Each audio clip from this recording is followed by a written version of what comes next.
Good morning students. मैं doctor स्नेह शर्मा आपको बीएससी पार्ट सेकंड के अंदर कार्बनिक रसायन पढ़ाऊंगी। कार्बनिक रसायन में हमने फर्स्ट यूनिट स्टार्ट किया है। अल्ट्रावायलेट और विजिबल स्पेक्ट्रोस्कोपी समाप्त हो चुकी है। इंफ्रारेड स्पेक्ट्रोस्कोपी के प्रिंसिपल्स का डिस्कशन हो चुका है। अब हम आज अंगुली छाप क्षेत्र पढ़ेंगे, जिसे कि हम फिंगरप्रिंट रीजन के नाम से जानते हैं। इस क्षेत्र की सीमा 1250 से 667 सेंटीमीटर -1 तक होती है। जिस प्रकार किसी मनुष्य की अंगुली छाप क्षेत्र विशिष्ट होती है, उसी प्रकार यह क्षेत्र अति विशिष्ट होता है। इस क्षेत्र में C single bond C single bond O, C single bond N बंधों के तनन अवशोषण बैंड पाए जाते हैं। इसके अतिरिक्त बंकन या विरूपण कंपन से उत्पन्न अवशोषण बैंड भी इसी क्षेत्र में पाए जाते हैं। किसी अणु में तनन कंपन की अपेक्षा बंकन कंपनों की संख्या अधिक होती है, अतः इस क्षेत्र में अवशोषण बैंड तथा स्कंदों की संख्या अधिक पाई जाती है। अंगुली छाप क्षेत्र में मुख्यतः समतलीयता परिवर्तित होती है, जिसके लिए अत्यधिक ऊर्जा की आवश्यकता होती है।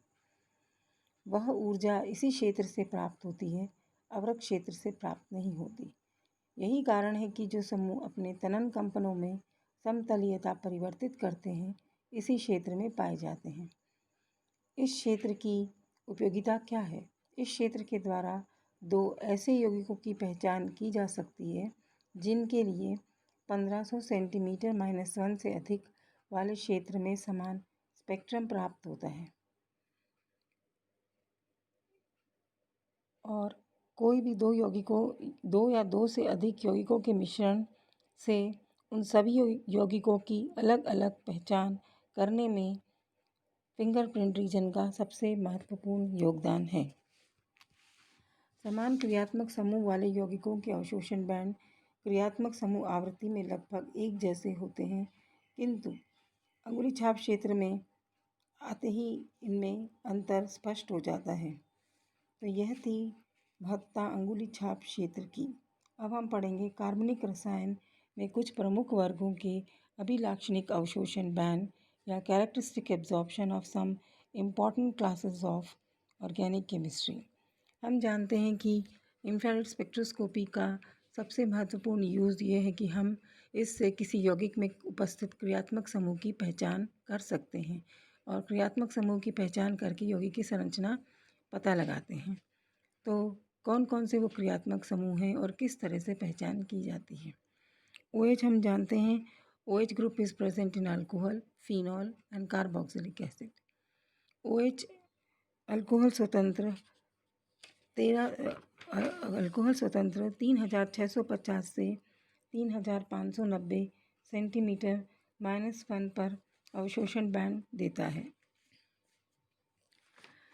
इस OH अल्कोहल हाइड्रोजन बॉन्डेड 3400 से 3200 सेंटीमीटर -1 पर, जबकि कार्बोक्सिलिक हाइड्रोजन बॉन्डेड OH 3000 से 2500 सेंटीमीटर -1 पर एक ब्रॉड बैंड देता है, जैसा कि इस टेबल में दर्शाया है।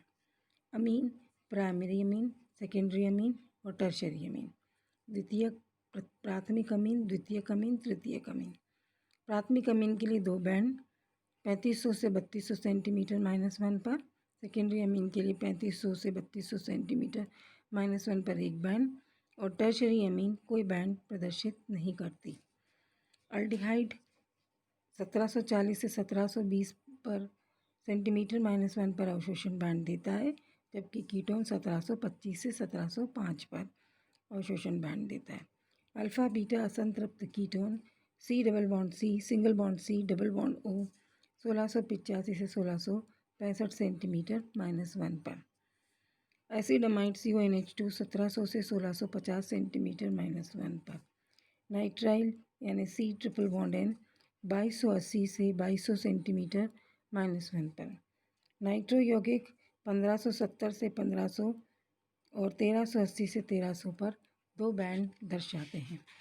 वैसे तो और भी काफ़ी अलग ग्रुप्स हैं, किंतु आपके हिसाब से सेकेंड ईयर की दृष्टि के हिसाब से इतने ही ग्रुप हमारे लिए सफिशिएंट हैं। इनको आपको याद करना पड़ेगा, क्योंकि अगर आगे यदि इंटरप्रिटेशन ऑफ IR स्पेक्ट्रा आता है तो इनकी जो वैल्यूज़ हैं इसी से ही हम उनकी स्पेक्ट्रा पता लगाते हैं। अब हम पढ़ेंगे हाइड्रोजन बॉन्डिंग का शील्डिंग वाइब्रेशंस पर प्रभाव। हम जानते हैं कि हाइड्रोजन बॉन्डिंग इंटरामोलिकुलर भी होती है, इंटरमोलिकुलर भी होती है। अब इंटरा और इंटरमोलिकुलर हाइड्रोजन बॉन्डिंग का तनुता से क्या संबंध है। उदाहरण के लिए हम लेते हैं ortho hydroxy acetophenone. Ortho hydroxy acetophenone में अंतः अणुक हाइड्रोजन बॉन्डिंग पाई जाती है और यह 30-40 सेंटीमीटर -1 पर अवशोषण देते हैं। तनुता पर इसका कोई प्रभाव नहीं पड़ता, जबकि पैरा हाइड्रोक्सी एसिटोफिनोन में अंतराणुक हाइड्रोजन बॉन्ड के कारण 3130 सेंटीमीटर -1 पर OH का अवशोषण बैंड आता है, जो कि तनुता पर 3600 सेंटीमीटर -1 पर खसक जाता है। Aldehyde, ketone, carboxylic acid, amide और एस्टर्स में कई फैक्टर्स हैं जिनसे कि एब्जॉर्प्शन प्रभावित होता है। सबसे पहला हम डिस्कस करेंगे कॉन्जुगेशन या संयुग्मन। अल्फ़ा बीटा असंतृप्त कीटोन एरोमेटिक कीटोन में कॉन्जुगेशन के कारण C डबल बॉन्ड उत्तोलन कंपाउंड का अवशोषण बैंड निम्नतर तरंग संख्या की ओर विस्थापित हो जाता है, जैसा CH3CO CH3 1720 सेंटीमीटर -1 और CH3C double bond CH2 CH3 1700 centimetre -1 पर अब्जॉर्प्शन देता है। मीज़ोमेरिक प्रभाव। प्लस एम प्रभाव के कारण C डबल बॉन्ड उत्तोलन कंपन निम्नतर तथा माइनस एम प्रभाव के कारण उच्चतर तरंग संख्या की ओर विस्थापित हो जाता है, जैसा कि उदाहरण में स्पष्ट है। पहला वाला एग्जाम्पल आपको 1686 सेंटीमीटर -1 पर प्रदर्शित करता है। दूसरा वाला उसमें नाइट्रो ग्रुप -m प्रभाव प्रदर्शित कर रहा है और 1710 सेंटीमीटर पर एब्जॉर्प्शन शो कर रहा है। ऋणिक प्रभाव के बारे में हम अगले टर्न पे डिस्कस करेंगे।